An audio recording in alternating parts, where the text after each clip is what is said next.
जिस तरह हम सब जानते हैं कि रोज सुबह सूर्योदय होता है, पूरा संसार प्रकाश से भर जाता है।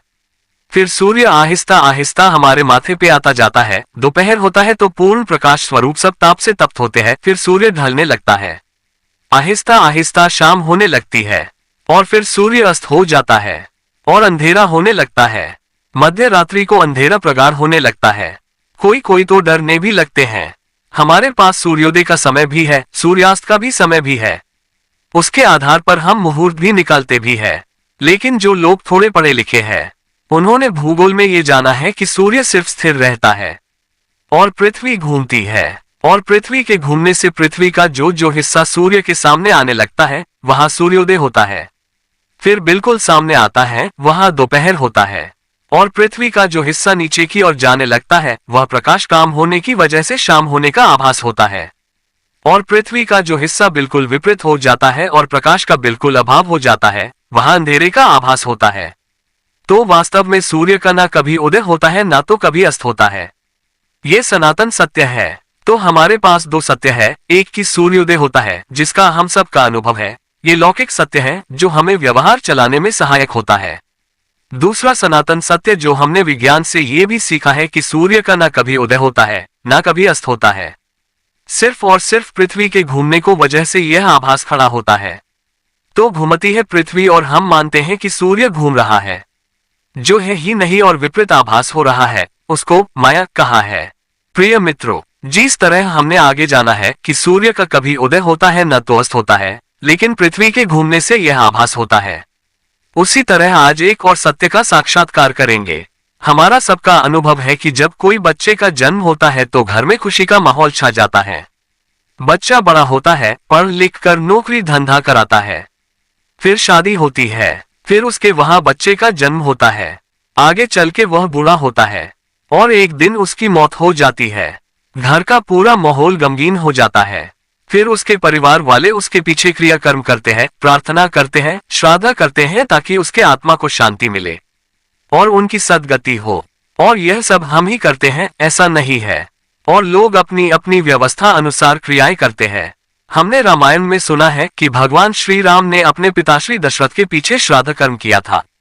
तो इसका मतलब ये हुआ कि मृत्यु के बाद भी जीवन है। और कभी कभी यह भी सुनने में आता है कि किसी को उसके पूर्व जन्म की स्मृति याद आ गई। या तो आजकल हम विज्ञान की मदद से PLR यानी पास्ट लाइफ रिग्रेशन मतलब कि पिछली जिंदगी के बारे में जानकारी प्राप्त कर सकते हैं। तो इससे साफ होता है कि हमारे जन्म के आगे भी जीवन है और मृत्यु के बाद भी जीवन है। तो फिर डरने की क्या बात है? हमारे जन्म से मृत्यु तक सिर्फ ये शरीर के साथ हमारे लंबे जीवन सफर का एक छोटा सा हिस्सा होता है। किसी का भी जन्म सिर्फ उसकी अंतिम इच्छा की पूर्ति के लिए होता है। जैसे हम कोई सफर में हैं और अभी कोई काम शेष रह जाता है तो हम नया वाहन चुनते हैं। उसी तरह जब शरीर काम नहीं दे रहा है और कोई इच्छा बाकी रहती है तो उसे पूरी करने के लिए नए शरीर की आवश्यकता होती है। तो हम फिर से नए वस्त्र धारण कर फिर उपस्थित होते हैं। और जब शरीर काम नहीं दे रहा होता है तो उसका त्याग करते हैं। तो ना तो हमारा कोई जन्म होता है ना हमारी कोई मृत्यु होती नहीं है। जिस तरह सूर्य का ना तो कोई उदय होता है और ना कोई अस्त होता है। ये सारी गलत फहमियां हमको सिर्फ शरीर मानकर जीते हैं इसलिए होती है। तो अब बड़ा महत्व का सवाल यह है कि हमें कैसे पता चले कि हम शरीर नहीं आत्मा है। प्रिय मित्रों, हमने अगली पोस्ट में जाना कि सूर्य का ना कभी उदय होता है और न कभी अस्त होता है। और दूसरी बात के जन्म के आगे भी जीवन है और मृत्यु के बाद भी जीवन है। हम सिर्फ कुछ सालों के लिए पृथ्वी की मुलाकात के लिए आते हैं। इसका अर्थ ये हुआ कि हम सिर्फ शरीर नहीं है, हम आत्मा है। तो आज हम बात करेंगे कि हम कैसे अनुभव करें कि हम शरीर नहीं आत्मा है। तो आओ हम हमारे शरीर से आत्मा तक की सफर करें। तो जब बच्चे का जन्म होता है तो एक छोटा सा शरीर और लगभग कोरे कागज जैसा मन लेके पैदा होता है। फिर दिन ब दिन उसका विकास होता है। हमारा शरीर अन्न, पानी और हवा से अग्नि की मदद से आकाश में विकसित होता है। और हमारा मन हमारे पांचों ज्ञान इंद्रिय से मिलने वाली इंफॉर्मेशन और उसके साथ जुड़ी हुई संवेदना से विकसित होता है।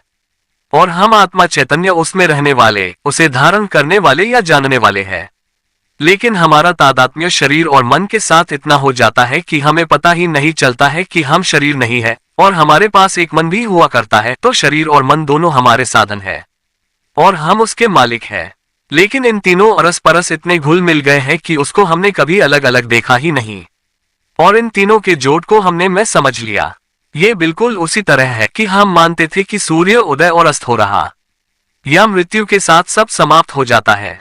तो उन दोनों बातों को हमने प्रमाण के साथ देखा कि वह हमारी गलत फहमी थी, यानी मिसअंडरस्टैंडिंग थी, जिसको संस्कृत में मोह कहा जाता है, वह मोह था। सबसे बड़ा सवाल यह है कि हम कैसे जाने कि हम मन और शरीर से अलग है। तो इसके लिए एक छोटा सा प्रयोग करना पड़ेगा, जो पूरी धीरज और शांति से करना होगा। अगर आपको ध्यान का थोड़ा सा अनुभव है तो अच्छा, अगर नहीं है तो भी कोई बात नहीं। आप एक शांत जगह पसंद कर ले। आपको अनुकूल हो ऐसे आसन में बैठे, शरीर को स्थिर रखे, पीठ सीधी और गर्दन थोड़ी ऊपर उठी हुई। आंख बंद करे। फिर हमारा पूरा ध्यान नाक के छोर पर, जहां हमें सांस की आवन जान का एहसास हो, वहां पर लगाए। शायद एक बार के प्रयास में ना हो तो बार बार अभ्यास करे। अगर मन वहां स्थिर होने लगे तो निर्णय करे कि अब 15 मिनट तक मैं मेरे मन को नाक के अग्रभाग पर सांस की आवन जावन पर स्थिर रखूंगा। और आप जब प्रयास करेंगे तो मन 4-5 सांस तक वहां रहेगा, फिर कहीं भाग जाएगा।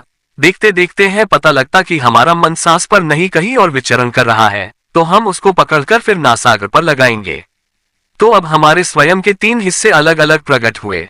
एक हमारा शरीर जो स्थिर बैठा है। दूसरी बड़ी अगत्य की बात कि हमें आज पता चलता है कि हमारे पास मन नाम की कोई चीज है और वह भाग रही है, जो दिखती नहीं है, फिर भी उसके बारे में हमें ज्ञान होता है। और इससे भी बड़ी बात कि हम हमारी जिंदगी में पहली बार उसे पकड़ते हैं, उसे भागने पर रोक लगाने के प्रयास कर सकते हैं। और तीसरा हमारा स्वरूप कि हम मन और शरीर की गतिविधि को जानते हैं। साक्षी दृष्टा जो देख रहा है, जान रहा है कि शरीर स्थिर है, मन भाग रहा है या नासाग्र पर हांजा है या नहीं। शरीर और मन दोनों हमारे साधन है, जिसके द्वारा हमें जीवन का सफर करना है। और याद रहे कि हम गत जन्म की कोई अधूरी इच्छा को लेके इस पृथ्वी पर कुछ समय के लिए आए हैं, लेकिन अब खेल शुरू होता है हमारा शरीर और मन के साथ तादात्म्य के कारण खड़े होते मोह की वजह से खड़े होते माया जाल का, जो अनेक अनेक रूप लेके हमें मोहित करते हैं, जिसमें हम प्रति पल उलझते ही जाते हैं। हम परमात्मा ने हमारे लिए क्या क्या मेहरबानी की है उसकी बात करेंगे। जब हमारा बेटा जवान हो जाता है और उनकी शादी की तैयारी या करते हैं, तो हम उसके लिए एक कमरे की व्यवस्था करेंगे, ताकि वो दोनों अपने जीवन के कुछ पल एकांत में गुजार सके। जब हम अपने बेटे का इतना ख्याल रखते हैं, तो वह परमपिता परमेश्वर ने हमारा कितना ख्याल रखा है उसकी बात करेंगे। जब हमारा जन्म होता है कि उसी वक्त हमारी माता के स्तन में दूध आ जाता, और जब हम खाने के काबिल हो जाते हैं तो दूध बनना बंद हो जाता है। कोई मशीनरी नहीं, कोई चार्ज नहीं, कोई चलाने वाला नहीं, स्वयंभू। दूसरी बड़ी कीमती चीज है कि जिसके बिना हमारा 10 मिनट से ज्यादा गुजारा हो ही नहीं सकता। कोई हमारा नाक दबा दे तो पता चलता है कि हवा क्या चीज है। वह हवा जो अपने आप चल रही है। हम कितना भी ऑक्सीजन इस्तेमाल करें और बदले में कार्बन डाइऑक्साइड वापस निकाले, जो वृक्ष का खुराक है, वृक्ष वह ले लेगा, बदले में हमें ऑक्सीजन देगा। ना फैक्ट्री, ना ऑपरेटिंग, ना कोई चार्ज, ना कोई मेंटेनेंस, अपने आप, स्वयंभू। और एक बड़ी बात कि हमारी सांस जो अपने आप चल रही है, ना हमें लेनी पड़ती है, ना छोड़नी पड़ती है।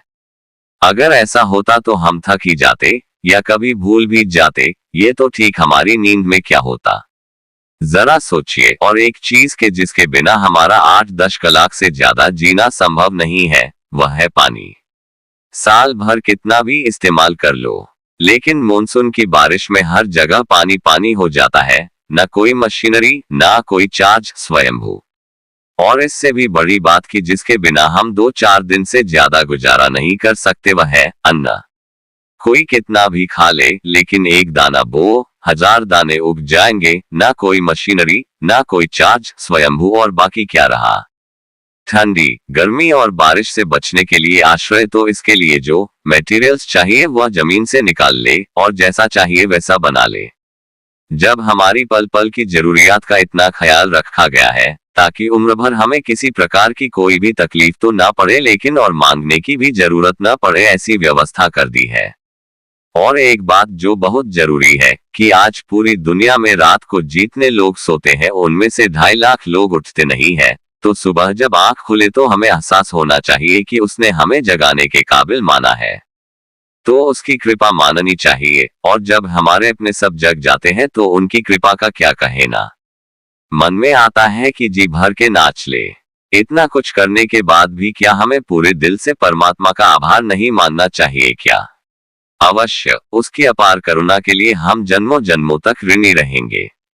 हमें कहना होगा कि हे करुणा निधान, तू प्यार का सागर है, तेरा बहुत बहुत आभार। अस्तु, सबका मंगल हो।